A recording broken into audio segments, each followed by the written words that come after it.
A day in my life as a college student nga nag-eskwela diri sa Jensen. For today's video, maga akong natulog kagabi kasi nga nag-burn out. Tapos mga around 9 PM nagising ako kasi sobrang ingay nila mama. Yun pala, yung tubig pumasok na sa bahay namin. And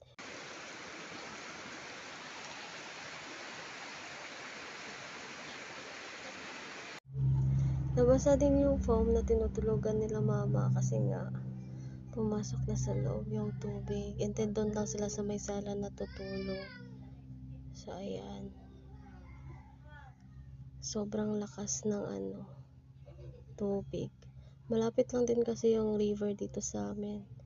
Kaya yun umapaw.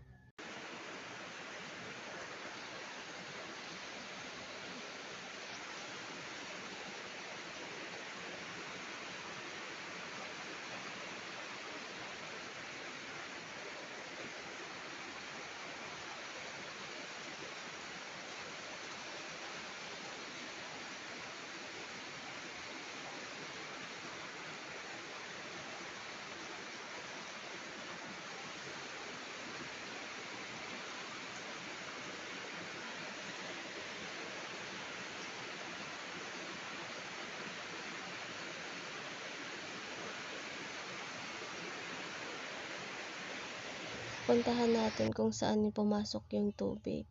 So, ito yung sala namin. Dito natutulog sila mama. Yan, ayun. Hindi na siya masyadong madami kasi natakpan na yung butas. Ayan. Diyan nagsimula yung tubig. Diyan pumasok. So, ito yung nangyari sa kusina namin. Hindi pa kasi tapos yung tiles namin dito eh. So, ayan yung nangyari dyan. Napuno ng tubig. Hanggang dito sa labasan.